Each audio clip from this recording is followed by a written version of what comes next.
We have so much to discuss. How did this even come about? Barely 6 weeks after Disney Plus dropped its 6-episode binge dump, Ironheart is already breaking the wrong records. Critics still hand it a decent 77% on Rotten Tomatoes, yet the audience score has cratered to 47%. The IMDb rating is a brutal 4.4 out of 10, and its premiere was so poorly watched, it never even cracked Luminate's top 10, meaning each episode pulled in under 87 million viewing minutes. How did Tony Stark's supposed heir become the fastest free fall in MCU history? Keep watching as we unarmor the biggest misfires that torched Ironheart's launch. Ironheart's first trailer faced an avalanche of dislikes, over 315,000 thumbs down against 177,000 likes. Even before a single episode aired, this Marvel spin-off sparked unprecedented backlash. No greetings, no preamble, just a tidal wave of fan outrage, hitting Disney's new hero head-on.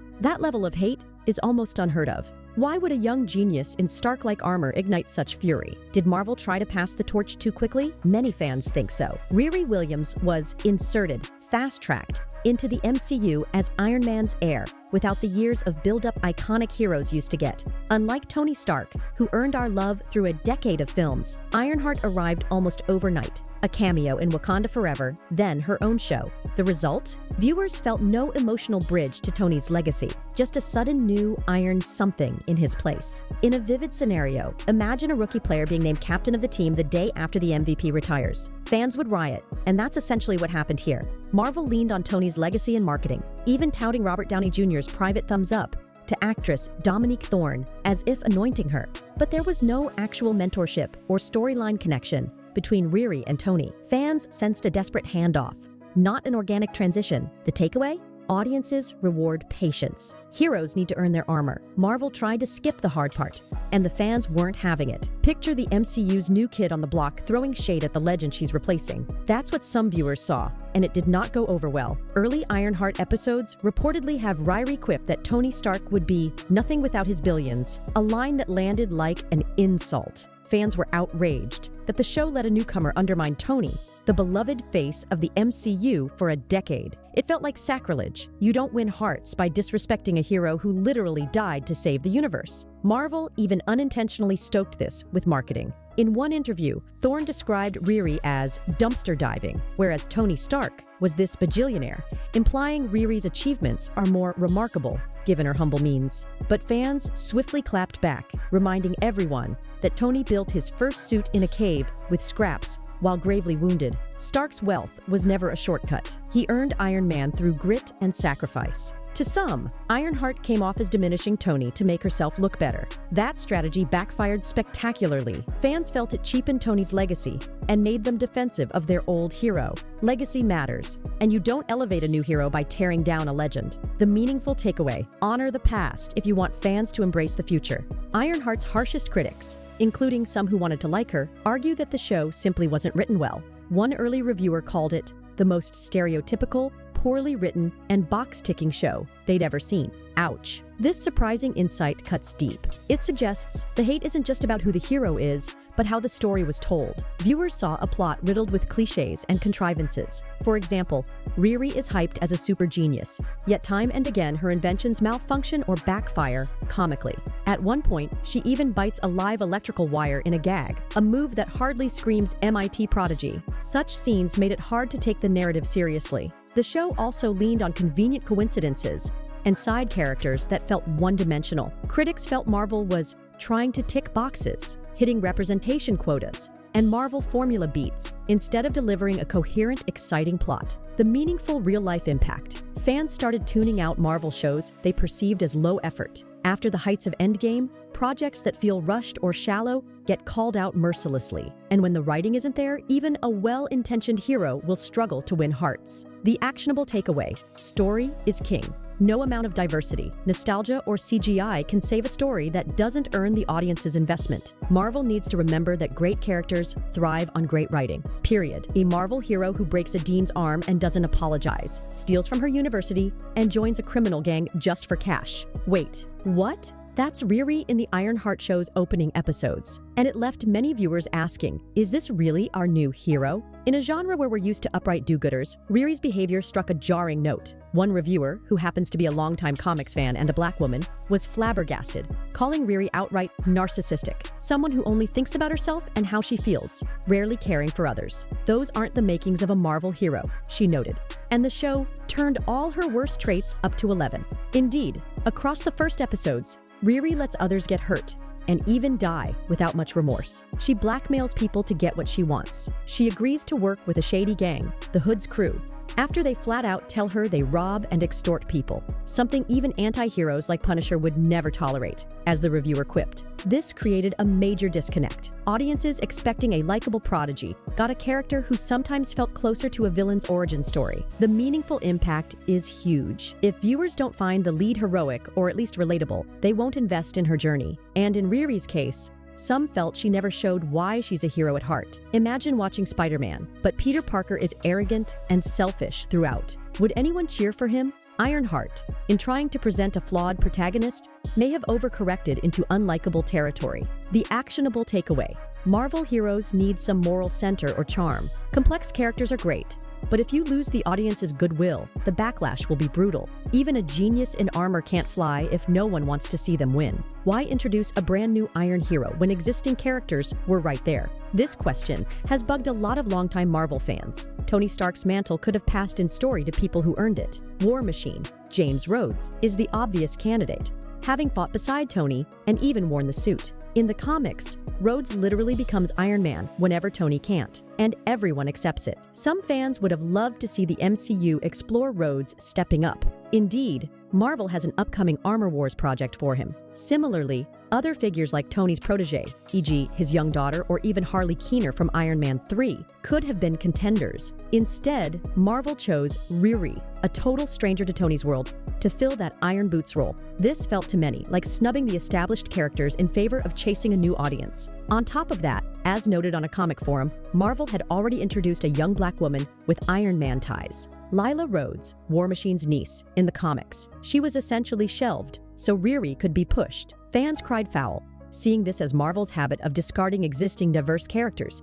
to roll out a new and improved version they have more ownership over. It struck some as corporate and cynical. Was one black woman in armor not enough, so they needed a fresher one to trademark? The meaningful real-life impact is a sense of disrespect toward legacy characters and their fans. People who grew attached to Rhodes or even to minor characters with potential felt those stories were tossed aside. The practical takeaway: audiences invest in characters, not just mantles. Replacing or bypassing beloved characters can breed resentment, even if the new character is great on paper.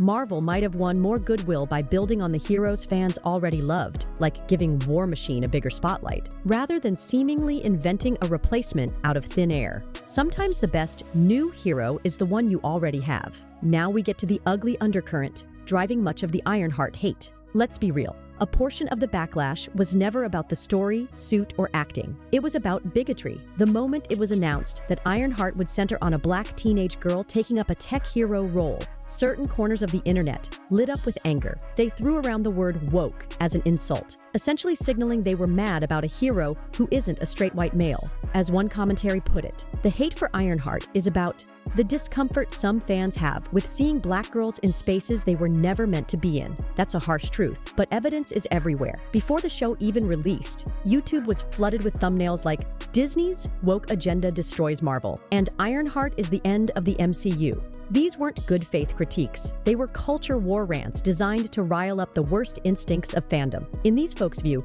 any focus on diversity or minority leads is automatically suspect. They claim to be protecting the franchise from some agenda, but ironically, they are the ones politicizing everything. There's a telling pattern. If a Marvel project has a woman or person of color front and center, it gets bombarded with outrage that far exceeds any actual storytelling flaws. We saw it with Captain Marvel, Ms. Marvel, She-Hulk, even the Little Mermaid remake. Coordinated downvoting, nasty comments, the works. Ironheart got hit with that full force. Comment sections had to be shut down due to floods of racist and sexist vitriol. On Rotten Tomatoes, hours before Ironheart aired, trolls drove the audience score into the 30s, with negative reviews that all harped on wokeness, the meaningful insight. These attacks aren't actually about quality. They're about who is allowed to be a hero. For a sad subset of self-proclaimed fans, a black girl in Iron Man armor is inherently a step too far. But as history has shown, they're on the losing side of that argument. Diverse heroes are here to stay, and they often become beloved. Miles, Shuri, etc. Practical takeaway: call out this bad faith backlash for what it is. Critique is fine, even essential, but hate rooted in racism or misogyny should be named and shamed. Marvel and its audience can't let loud bigots hijack the narrative. In the end, good stories will triumph, and those screaming, "Go woke, go broke," will keep being proven wrong, as they were with Black Panther's billion-dollar success. Diversity isn't a weakness. Toxic gatekeeping is. Marvel introduces a black female hero, a golden opportunity to break stereotypes, yet ends up portraying her engaged in crime and fighting a gang. For some viewers, especially black audiences, this was incredibly frustrating. Ironheart could have been a triumphant story of a young black inventor hero, but instead, large parts of the plot revolve around Riri stealing parts, getting arrested, and teaming up with criminals. As one disappointed fan exclaimed, "Why can't we, as black people, ever get a show where we don't steal and commit crimes? Even our heroes are criminals now. Are you serious?" That raw reaction says it all. What was meant to be empowering representation came off as tone-deaf and tropey.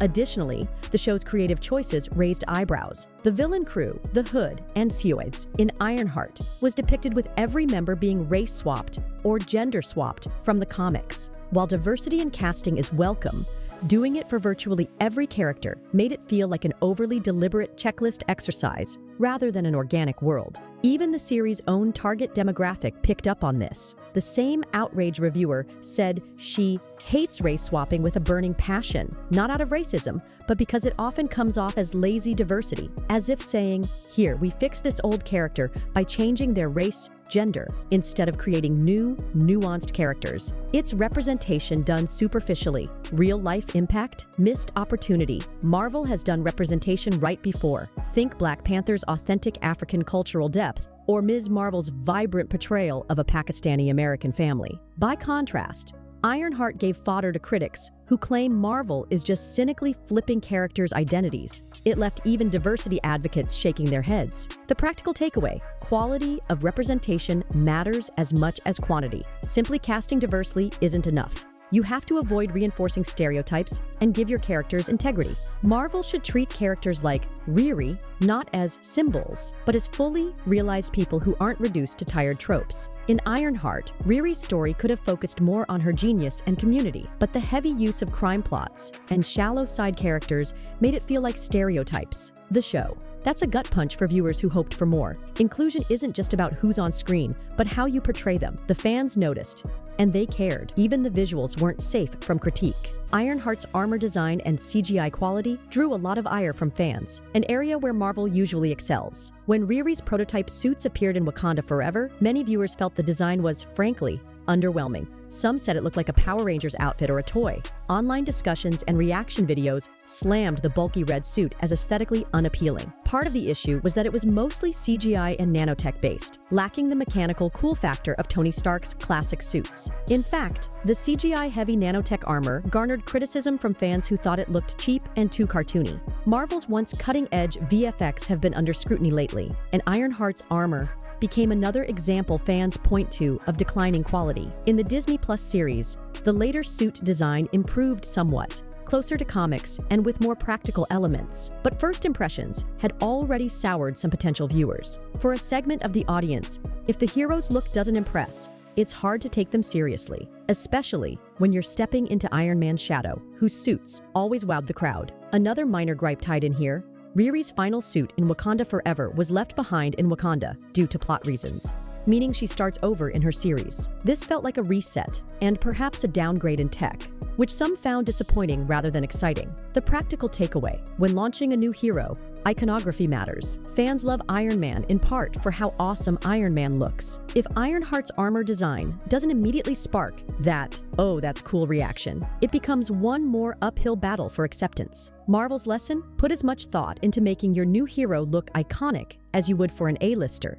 and ensure the effects live up to the legacy. It's a superficial thing in theory, but in a visual medium, cool factor counts. The backlash around Riri's suit proved that even details like design can feed into why people fail to connect with a character initially. Style isn't everything, but it isn't nothing either. We've journeyed through few layers of Ironheart controversy, from storytelling snafus to socio-political firestorms. It's clear that the reasons people hate Disney's Ironheart aren't simple at all. They're a tangled mix of Marvel's creative decisions and fandom's own biases. On one hand, Marvel might have fumbled the execution, rushing a beloved hero's successor without proper groundwork, delivering a story that even supporters found flawed, and perhaps leaning too hard on corporate strategies over creative soul. These missteps gave legitimate fuel to critical fans. On the other hand, much of the hate transcended normal critique and veered into gatekeeping and prejudice, exposing a darker side of fan culture that resists change and attacks inclusion under the guise of criticism.